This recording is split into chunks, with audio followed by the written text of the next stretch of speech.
Friends, if you want to watch super hit movie Being John Malkovich in English, then you must like this video. If you are visiting our channel for the first time, don't forget to subscribe to our channel. Friends, in today's video, the movie we're going to talk about is called Being John Malkovich. We will talk about what this movie is and where you can watch it. All the interesting facts about this movie in today's video. I am going to tell you. I am also going to give you all the information on which platform or on which satellite channel you will get to watch this movie. Also, we will talk in detail about the technical department, music department, pre-production, filming, post-production, budget, box office collection of this film.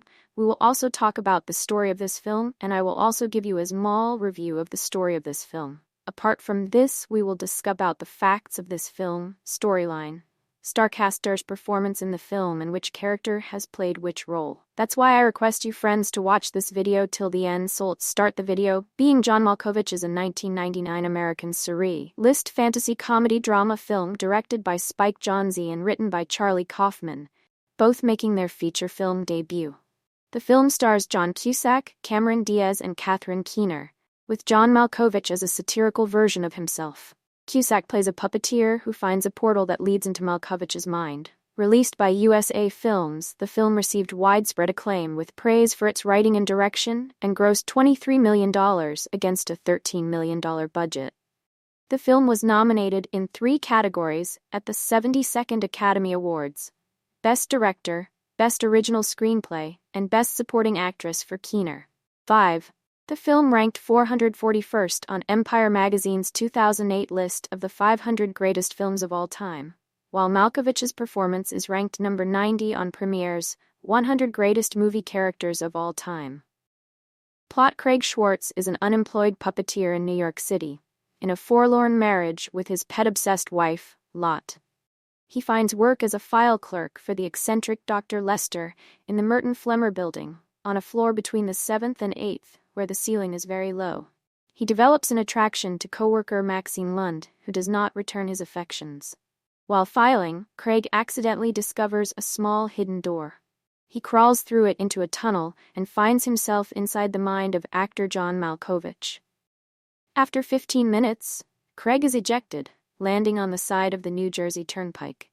He tells Maxine about the door, and she realizes they can sell the experience for profit. Lotte enters the portal, and based on her experience being John Malkovich, she becomes fascinated with the idea of becoming a man. She and Craig visit Dr. Lester's home, where Lot finds a room filled with Malkovich memorabilia. Maxine arranges a date with Malkovich, while he is inhabited by Lot, who becomes smitten with Maxine. She reciprocates, but only when Lot is inside Malkovich. Maxine manipulates him into having sex with her, while Lot is in his mind. Craig, forsaken by both women, locks Lot in a cage and forces her to set up another tryst with Maxine.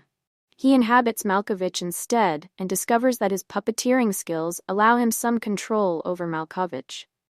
Meanwhile, the real Malkovich, disturbed by his loss of control, confides in his friend Charlie Sheen and becomes suspicious of Maxine. Malkovich follows her to the office, where she and Craig are charging customers to use the portal. When Malkovich enters it himself, he finds himself in a world where everyone looks like him and says only, Malkovich. After he is ejected, he demands that Craig close the portal, but Craig refuses. Lotte is freed by her pet chimpanzee and warns Maxine that Craig is inhabiting Malkovich, but Maxine is attracted to Craig's ability to control him.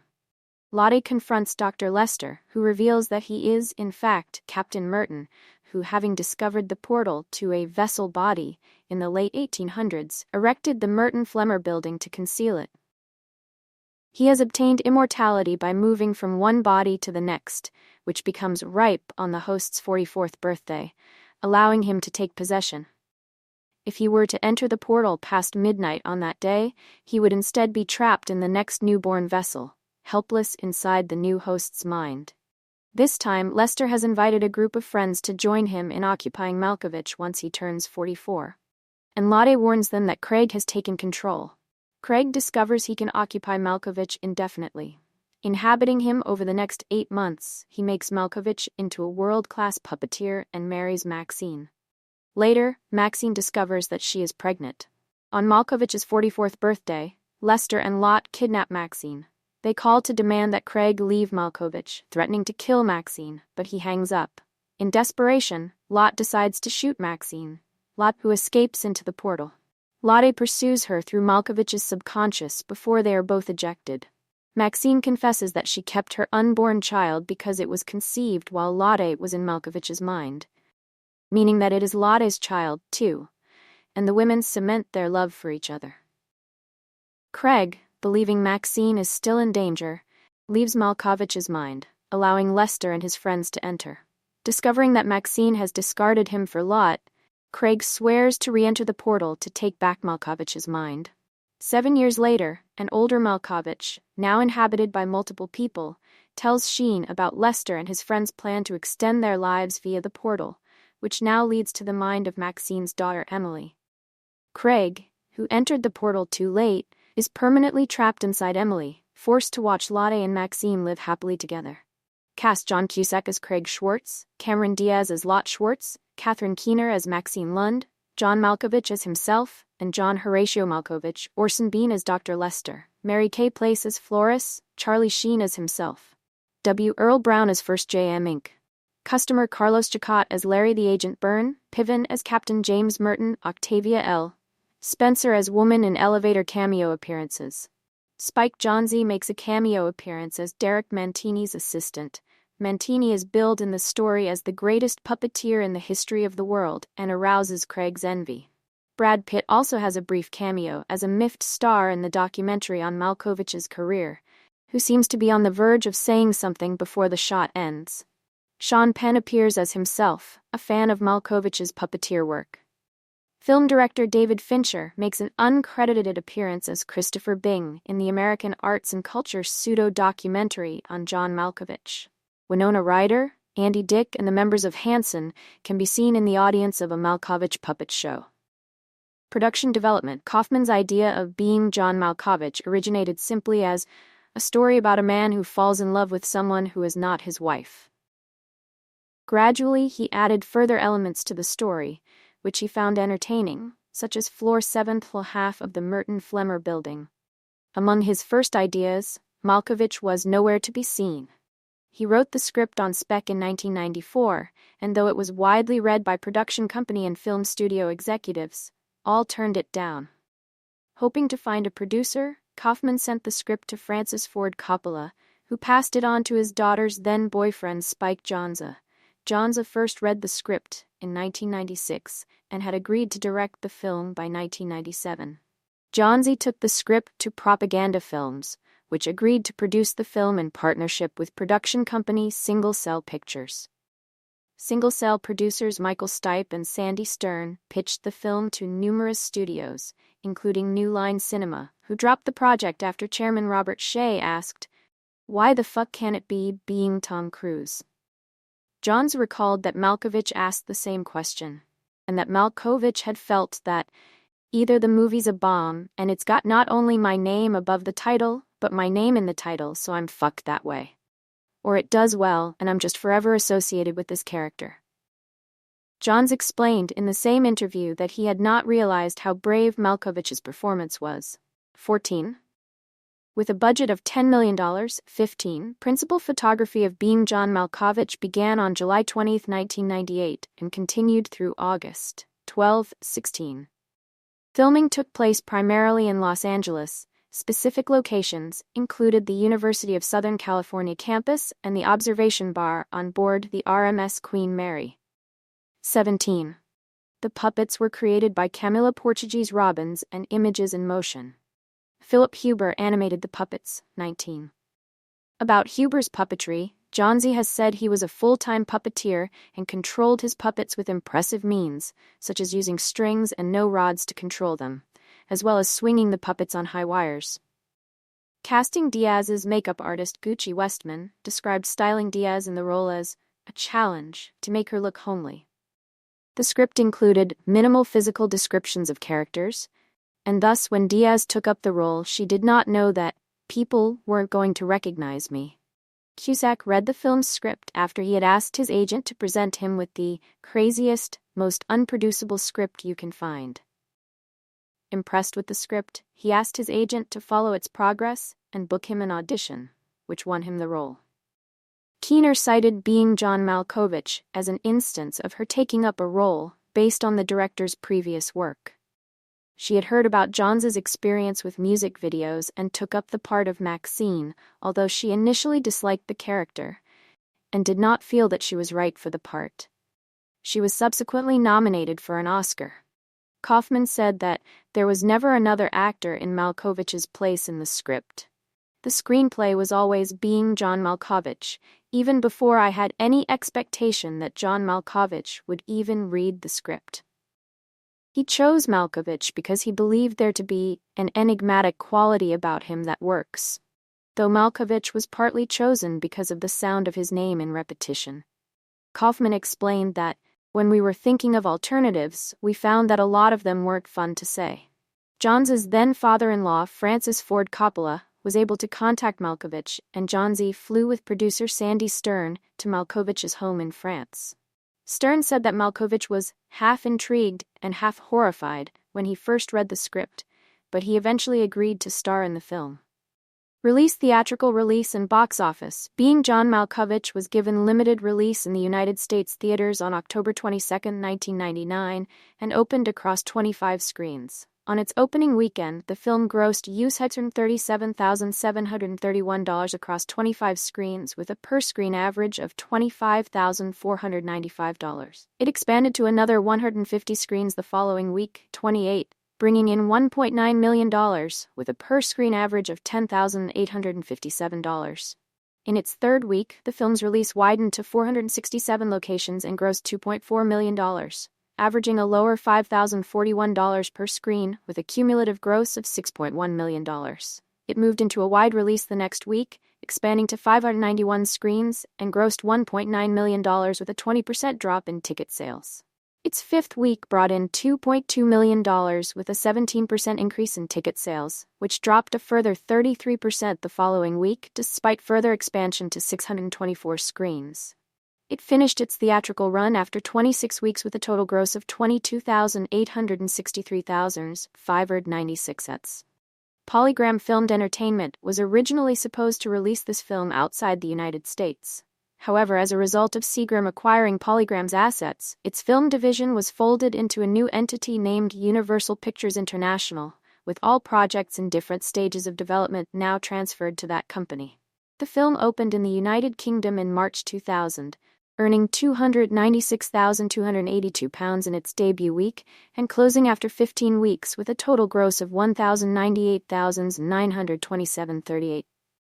In France, the film opened in December 1999 with a gross of $546,000 from 94 venues and went on to further success due to positive reviews and word of mouth.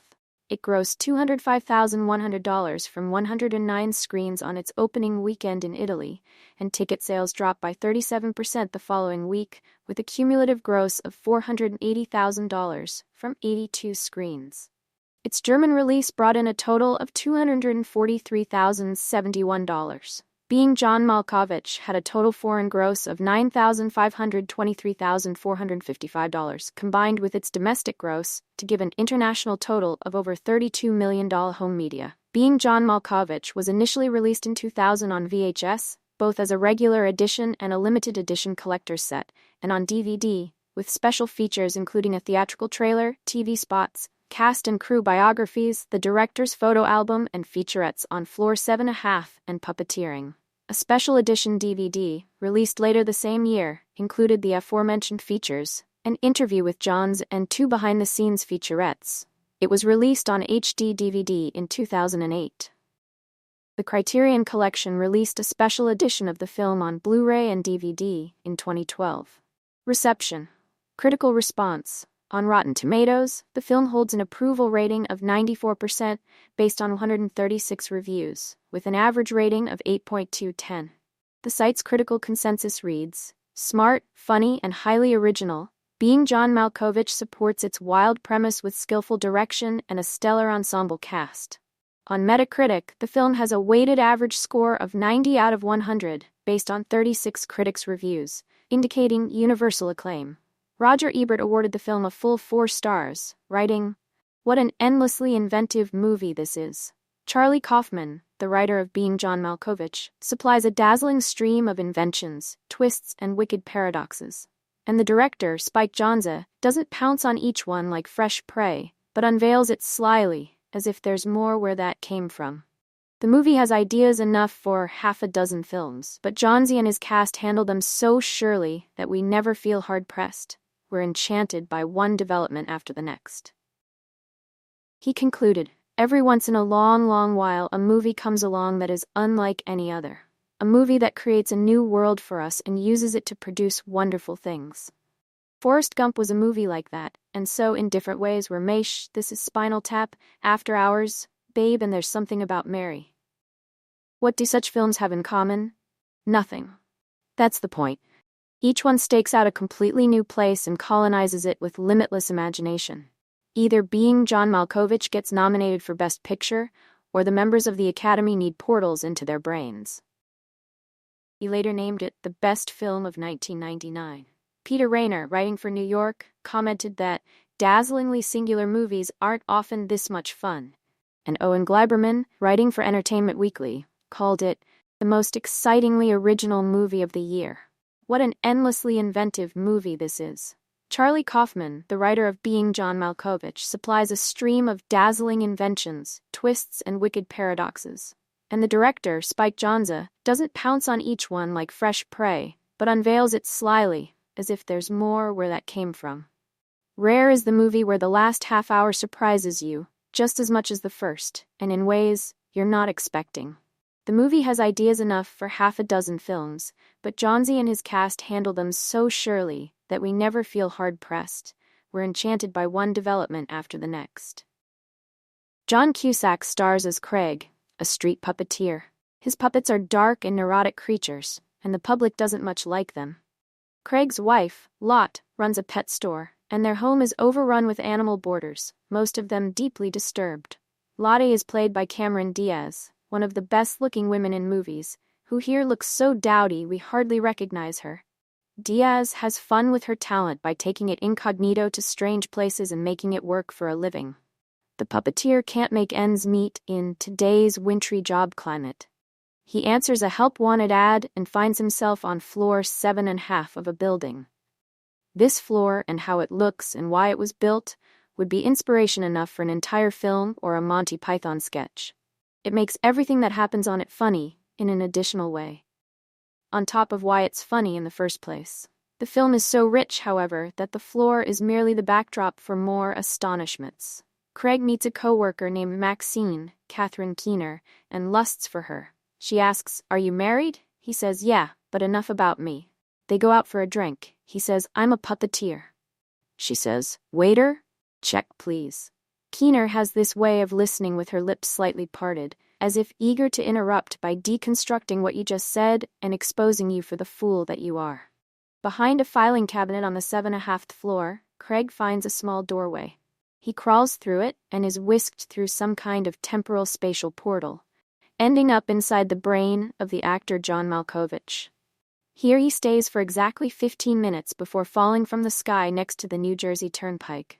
Wow. What an experience.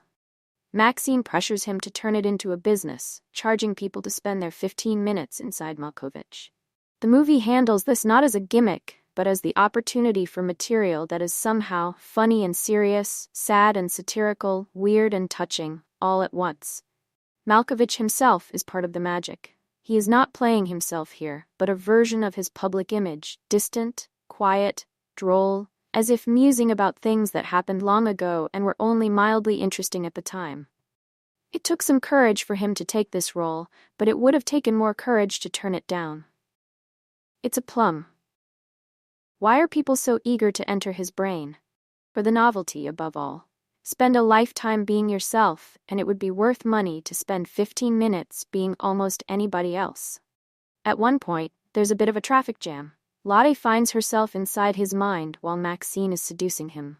Lottie enjoys this experience and decides she wants to become a lesbian or a man. Whatever it takes. This is hard to explain, but trust me. The movie just keeps getting better. I don't want to steal the surprises and punchlines. Even a Charlie Sheen cameo is inspired. At one point, Malkovich enters himself through his own portal, which is kind of like being pulled down into the black hole of your own personality, and that trip results in one of the most peculiar single scenes I've ever seen in the movies. Orchestrating all this, Cusack's character stays cool. To enter another man's mind is, of course, the ultimate puppeteering experience. Every once in a long, long while, a movie comes along that is like no other.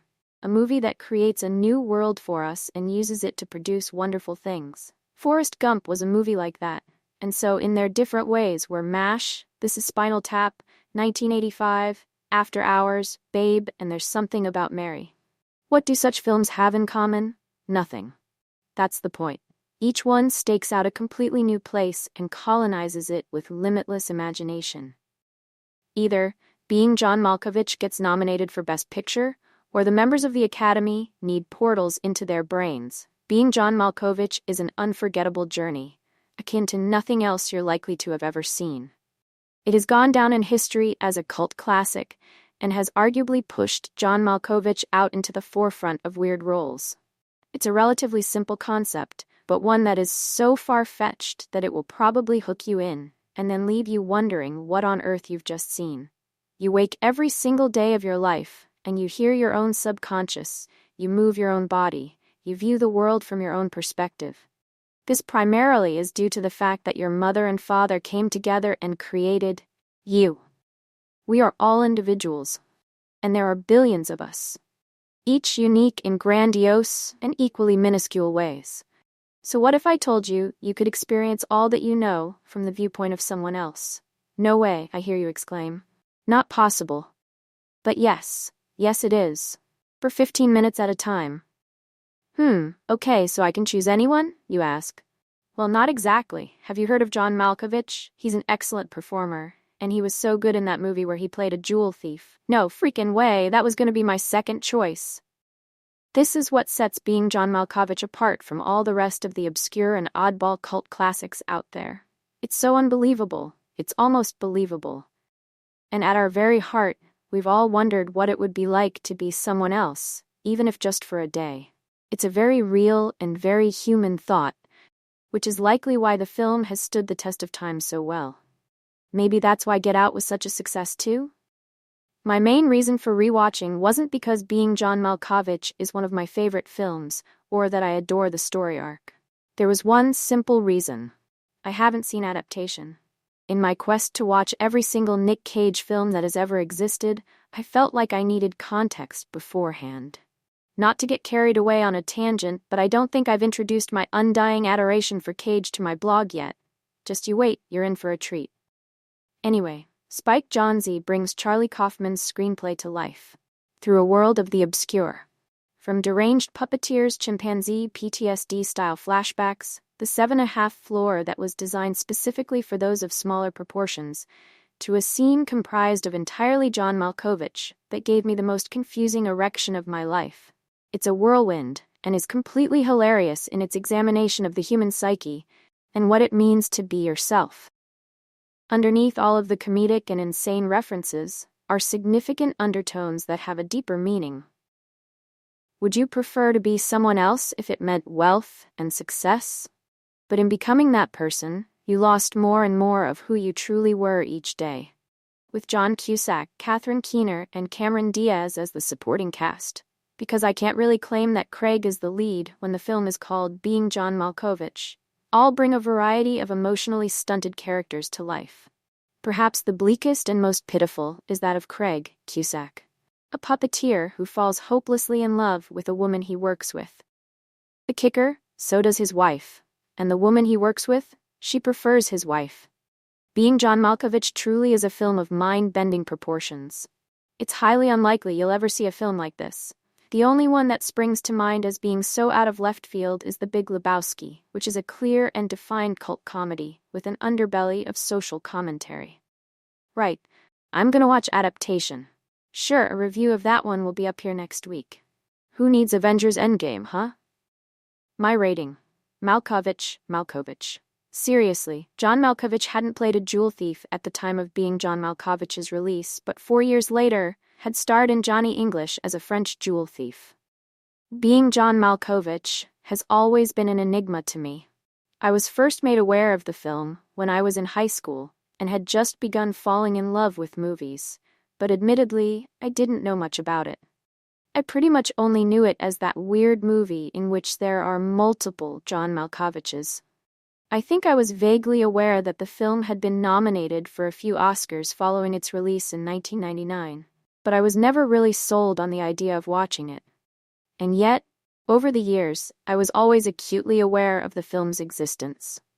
I made a hypothesis of sorts in my head over what the film was actually about.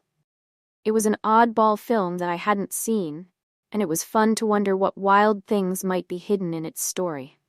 This week, I finally decided to watch Being John Malkovich, and while the film wasn't exactly what I expected it to be, it did certainly provide the experience I was looking for.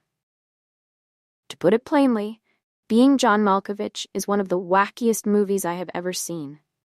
The film is about a small group of people who discover a strange tunnel that, when crawled through, allows them to enter the mind of actor John Malkovich and experience his life for 15 minutes before being spit out on a highway outside of New York City.